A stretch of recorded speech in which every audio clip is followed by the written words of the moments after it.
இது எப்படி மாறும்னு தெரில. ஆனால் அந்த வகையில் வந்து மாரி செல்வராஜ் தப்பிச்சிட்டான்னு நினைக்கிறேன்.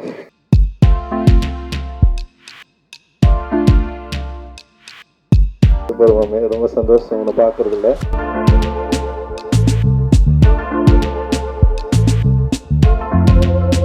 முதல்ல ஏறின மலை அப்படின்னா நாகர்கோவில் டிஸ்ட்ரிக்ட் இருக்கக்கூடிய எல்லா மலையும் நாங்கள் ஏறி இறங்கணும்.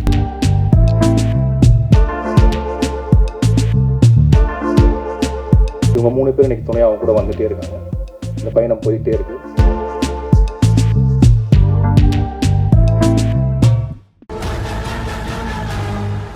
எல்லோருக்கும் வணக்கம். மேடையில் இருக்கிற எல்லா பெரியவங்களுக்கும் வணக்கம். உண்மையிலே வந்து தயாரிப்பாளர் கிடைக்காம தன்னுடைய கதையை தேடிட்டு அழிஞ்சிட்டு இருந்தேன் மாரி செல்வராஜ் எனக்கு தயாரிப்பாளராகவே உயர்ந்திருக்கிறது வந்து ரொம்ப சந்தோஷம். அண்டு எந்த கதையெல்லாம் தயாரிக்க முடியாது, தயாரிப்பு இல்லை தயாரிப்பாளர் கிடைக்க மாட்டாங்கன்னு சொல்லிட்டு பயந்திருந்த சூழலில் பரியரும் பெருமாள் அப்படின்ற ஒரு கதையோட அடர்த்தியோட தன்னுடைய படைப்பை இந்த சமூகத்துக்கு கொடுத்து அந்த வெற்றிலிருந்து தொடங்கிய இன்றைக்கி வந்து வாழைன்னு சொல்லிட்டு தன்னுடைய என்ன சொல்ல தனக்கு விருப்பமான ஒரு சினிமாவை எந்த காம்ப்ரமைஸும் இல்லாமல் எடுத்திருப்பான் அப்படின்னு நான் நம்புகிறேன். தனக்கு விருப்பமான ஒரு சினிமாவை எடுப்பதற்கு உந்துதலாக இருந்த விஜய் டிவிக்கு வந்து ஹாட் ஸ்டாருக்கு வந்து என்னுடைய மிகப்பெரிய நன்றியை நான் தெரிவிச்சுக்கிறேன். அண்ட் ரொம்ப முக்கியமான விஷயமா நான் பார்க்குறேன். இந்த மாதிரியான படைப்புகளுக்கு தயாரிப்பாளர் கிடைக்கிறது ரொம்ப கஷ்டம். படம் எடுத்துட்டால் படம் வாங்குறதும் ரொம்ப கஷ்டம்.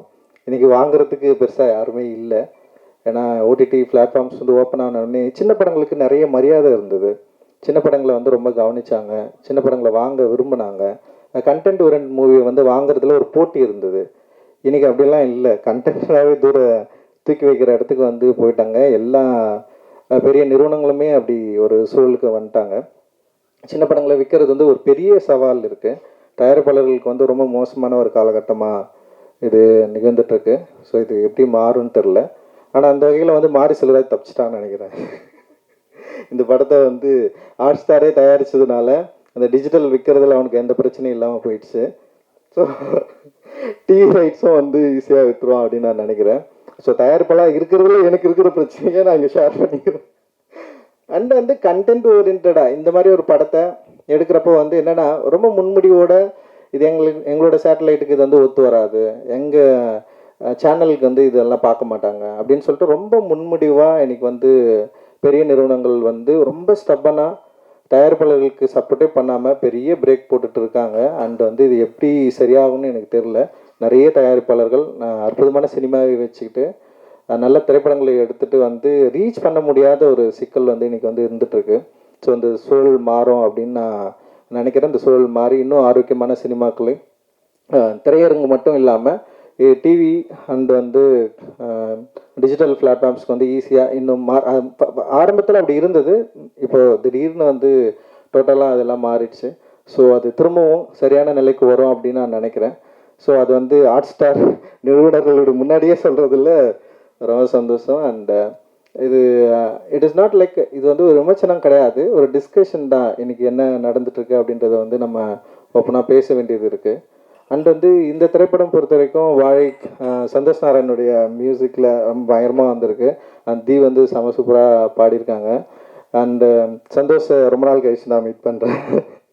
சூப்பர் மாமே, ரொம்ப சந்தோஷம் உன்னை பார்க்குறதில்ல.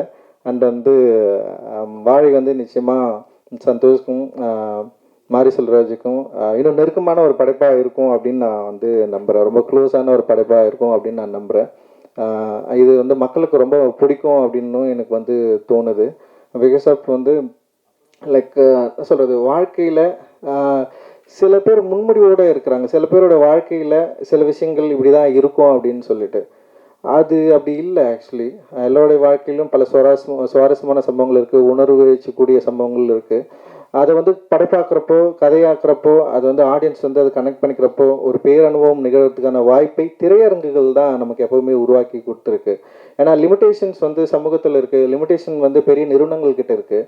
ஆனால் திரையரங்குகள் போகிற வரைக்கும் டிஸ்ட்ரிபியூட்டர்ஸ் கிட்டமே அந்த லிமிடேஷன்ஸ் இருக்குது. ஆனால் ஆடியன்ஸ் கிட்ட அந்த லிமிடேஷன் இல்லைன்னு நான் நினைக்கிறேன். ஆடியன்ஸ் வந்து டெஃபினட்டாக அவங்க வந்து எங்களோட படைப்புகளை அக்செப்ட் பண்ணலன்னா இவ்வளோ தூரம் நாங்கள் யாருமே வந்திருக்க முடியாது. அவங்க சரியான படைப்புகளை பயங்கரமாக அங்கீகாரம் கொடுத்துருக்காங்க. அதனால தான் வந்து ஒரு சின்ன படம் எடுத்தாலும் கூட கூழாங்கல் இயக்குனர் வந்து இந்த மேடையில் உட்காந்துருக்காரு. அண்ட் வந்து அவருக்கு வந்து பெரிய அங்கீகாரம் வந்து உலக அளவில் கிடைச்சாலுமே அவருக்கு சரியான மரியாதை தமிழ் சமூகத்தில் வந்து கொடுக்கப்பட்டிருக்கு. இங்கே திரை உலகத்தில் அவருக்கு வந்து கொடுக்கப்பட்டிருக்கு அப்படின்றது வந்து ரொம்ப முக்கியமானதாக நான் வந்து பார்க்குறேன். அண்ட் மாரி செல்வராஜோடைய வளர்ச்சியில் ராம் சார் வந்து ரொம்ப ரொம்ப முக்கியமானவராக அவன் அடிக்கடி அவன் சொல்லியிருக்கான், நானும் பார்த்துருக்கிறேன். அண்ட் அவருடைய அக்கறை, அவனை உருவாக்கிய விதம், அவனை உருவாக்குவதற்கு அவர் கொடுத்த புத்தகங்கள் அப்படின்றது வந்து ரொம்ப முக்கியமானதாக நான் பார்க்குறேன். ஸோ ஒரு புத்தகம் அப்புறம் சரியான ஆசிரியர் இருந்தால் ஒரு நல்ல மாணவன் உருவாவதற்கு மாரி செல்வராஜ் வந்து ஒரு நல்ல உதாரணம். ஸோ அவர் வந்து தொடர்ந்து நிறைய திரைப்படங்களை இந்த சமூகத்துக்கு பலனளிக்கக்கூடிய திரைப்படங்களை எடுக்கணும் அப்படின்றது வந்து என்னுடைய விருப்பம். அண்ட் நானும் மாரி செல்வம் கூட சேர்ந்து இப்போ பைசன் சொல்லிட்டு ஒரு படம் பண்ணிருக்கோம். அதுவும் ரொம்ப இன்ட்ரெஸ்டிங்காக வந்துட்டுருக்கு. அண்ட் அதுவுமே வந்து ரொம்ப முக்கியமான திரைப்படமாக மாறத்துக்கான எல்லா வாய்ப்புகளும் இருக்குது. அண்டு எல்லாருக்கும் வாழ்த்துக்கள். மேடையில் இருக்கிற எல்லாருக்கும் என்னுடைய நன்றிகள், மகிழ்ச்சி. நன்றி. ஜெய்வீர். அனைவருக்கும் வணக்கம். 2018 இதே ஸ்டேஜ் தான் நீலம் ப்ரொடக்ஷனுடைய first event Pariyerum Perumal. So அன்னையிலேருந்து தான் மாரி செல்வராஜ் இந்த மேடையிலேருந்து தான் பரியேறும் பெருமாள் தொடங்குச்சு.